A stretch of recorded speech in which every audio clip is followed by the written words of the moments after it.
All right, what's up, my brother? So in this video, we got a guy that's got some serious issues with feeling betrayed from a chick he was dealing with and a guy that sounds like he helped out.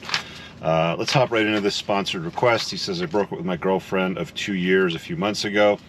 She left for another guy. That's a story for another time. And while we were together, let's say about a year in, she told me her friend's boyfriend was looking for a job. So he's a dedicated truck driver. He says, I'm home overnight. I told her it would be no problem to get him in. I'll give you the information and they'll put him in. About 2 weeks later, a random new guy starts. Okay, so he hooked up his girlfriend's friend's boyfriend with a job. I asked her if her friend's guy had ever replied, and she replied she didn't know. Sometimes she would drive me to work in the morning, and when we would see the new guy, she made one reference to him dating a girl she worked with, but never connected the two stories together. All right, so she's already acting a little bit weird. A few days ago, I came to work and a bunch of the guys hanging out before we go on our routes. Somehow, me and the new guy ended up having a conversation. I told him my ex-girlfriend knew him, to which he replied, "Is your ex so-and-so?" I told him, no, my ex is so-and-so, using the right name. He paused, then he didn't say anything, and then kind of shrunk away. He pulls me aside afterwards and asks me to show him a picture of my ex. I do it. He looks at me and says that he dated her not even a year ago and she helped him get the job. All right, well, clearly he was dealing with this guy's girlfriend when he was dating her, because it was a year ago and he said he dated her for 2 years, so there's overlap there. At that point, I realized he's the guy that she was talking about. I literally got this guy a job the whole time he was banging my chick. All right, I want to think that he didn't know she was my girl at the time, but I just can't believe that. My gut tells me he knew. He'd give me strange looks sometimes, but I never paid any attention to it. I feel completely betrayed. Yes, I'm one of those guys who watches you for years, reads your material, and yet still believes all the red flags you talk about don't apply to him. She was 5 years older than he is. Oh boy, there's always some story. He's 28. A nurse and a single mother, so older, single mommy, working as a nurse with a bad case of baby rabies. I did say myself staying with her long term. She stated that after I met her son, I had to stick around because it would be screwed up for me to walk out of his life. I took the bait. Roast me, bro. All right, it's incoming. I really need advice here, Rich. To be honest, I want to be absolutely violent, but rest assured I'm not going to do anything. But I don't know what else to do here.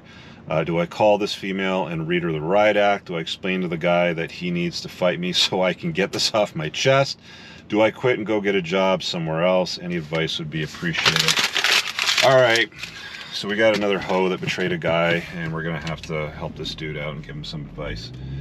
Roast me, bro. Well, first of all, let's deal with the red flag situation, because you completely ignored red flags on my list. It's in the chapter in my book. If you guys haven't read my book, you can get the chapter for free. It's pinned in the top comment below just by opting into my email list. You can grab it there. So if you're unfamiliar, it's right there.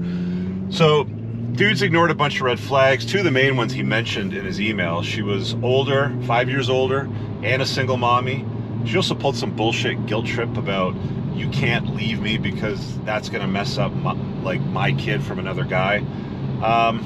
Yeah, no, absolutely not. Now, his his whole feeling of betrayal right now being around what do I do? You know, she breached my trust. I think this dude knew something about it and he breached my trust. I mean, it's pretty messed up. If all of this stuff is true, or as he suspects it to be true, he's dating a chick who is banging another guy that doesn't have a job, and he gets this other guy the job, and she lies about this guy dating a friend of hers when in fact she was banging him. And he's coming out and saying, I knew nothing about it, but I dated her a year ago, FYI. I don't think the guy knew that she was with you. I mean, why would, you know, she get him employed with you? I don't know, it's just a lot of stuff that doesn't add up there. Maybe he knew, maybe he didn't know, I don't know. Let's just set that aside for a second. Why do you want to beat the shit out of this guy, right? Why do you want to read her the riot act, as you said? What is that going to solve? You know, a question I always ask myself, and let's get something straight here, right? Anger is a legitimate response in the circumstances of injustice, okay? Whenever some bullshit comes your way, some injustice, You know, you try to be, you know, like a good guy and do the right thing and all that sort of stuff, and you get double-crossed or betrayed. Anger is a completely legitimate response in the face of injustice. What is not cool is taking that out on somebody and breaking the law, which could potentially cause problems for you. Look, I know there's guys out there that are like, somebody did such and such to my daughter, and I just went out and I just unleashed fury on his ass, and whatever happened. I get it. Yeah, okay. But in a situation like this, where some hoe who's like just some random low-value chick, let's be honest, okay, the way that she's behaved and who she is in your life, betrays you, you should look at it as a blessing. Like, thank the Lord, like, hallelujah, amen, whatever, you know, angle you want to go with it at. It's like, she showed me her true colors before I invited her into my life, married her, moved her into my house, had more kids with her, sort of thing.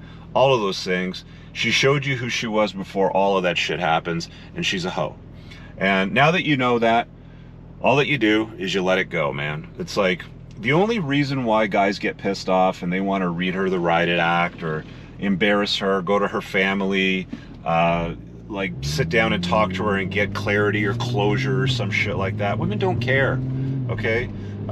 You know, it's only women, when you dump them, that they want to have endless meetings, emails, text messages, you know, to understand and get clarity and all that kind of shit. But when guys want to do stuff like that and like get some sort of conclusive closure to whatever happened, whether it's reading her the riot act or trying to understand what happened, she's going to label you as a creepy stalker. And like, why do you want that? Why aren't you letting all of this go and moving forward and becoming a better version of yourself? The best revenge is a better you, is a more successful you, is a wealthier you, is a better looking you, is a fitter you.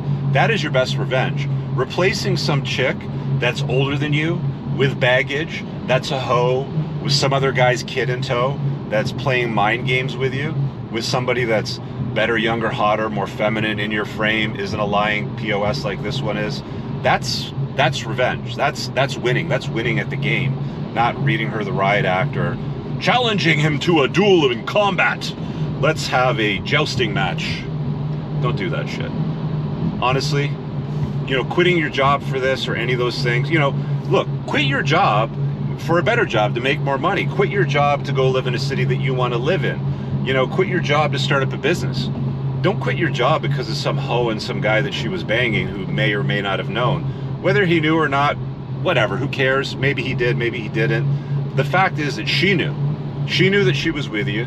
She knew that she was stringing you along. She knew this guy was unemployed and she was porking him while she was dating you, which means, what that really means is dude was the alpha in the equation, right? We know a lot of the times with cheating scenarios with women, there's the alpha part of the equation, the alpha seed, the guy that she pines for, and the beta, which provides the need, pays the bills, takes care of some other dude's kids type of situation. So she went out, banged some random guy who was alpha seed, and then you got a job for this random guy who was alpha seed, so he could improve his situation. I don't know, maybe he didn't want to get with her after all this happened. Maybe he suspected she was already with somebody else. Maybe he knew. Who the fuck knows? At the end of the day, do you really care? 1, and 2, does it really matter? And 3, if you do any of those things, how does that improve the situation? It doesn't. It really doesn't, right? Like, there's scenarios where violence may be appropriate, but it is not the only answer, and in most cases, it is not the answer. You should reserve violence for when it's truly appropriate. If you don't understand the concept or the difference between the two, that probably means that you don't fight at a dojo, you don't take any kind of martial arts, boxing, or anything like that.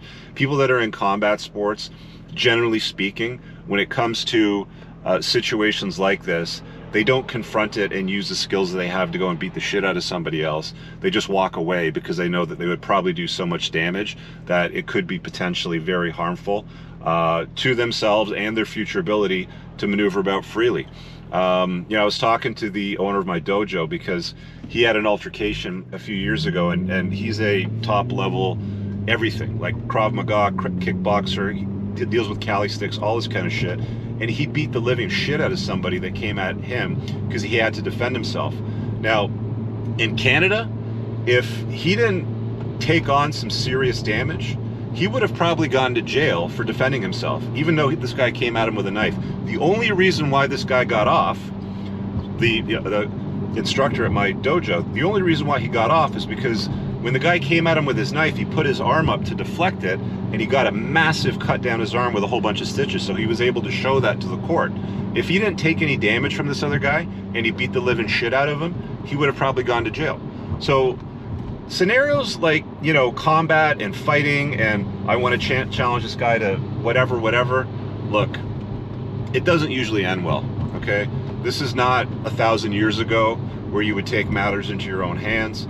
In most places in the developed world, it's probably you that's going to deal with some consequences. So is the juice really worth the squeeze? Like, what is it exactly that, you know, that you're going to get out aside from the satisfaction of pummeling this guy into the earth and maybe, you know, damaging him permanently? I don't know, you know, what it is that you're trying to do, but you get what I'm saying here, right? Is it really worth it?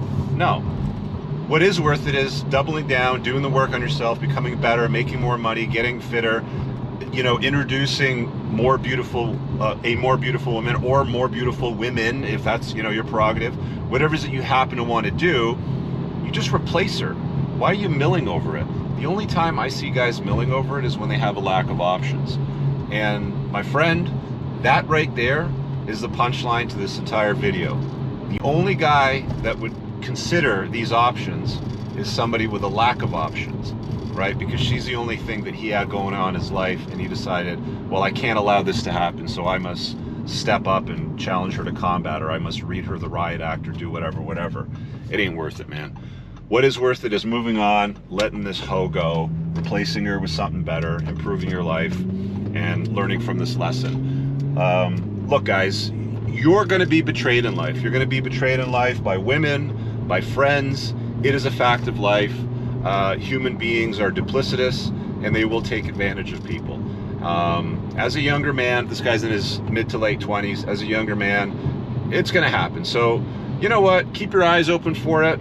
Take it as a lesson. Take it as an L, you know, as they say. Take it as a loss or a lesson, and then just move on for it and ensure that it doesn't happen again. All right? Yeah, so leave a comment below. Pinned in the top comment are a bunch of useful links. You can check out where to get my book. You can perhaps enroll into my course for the School of Entrepreneurship and check out some other stuff. If you want a sponsored video like this, it's all there. See you guys in the next video. Peace out.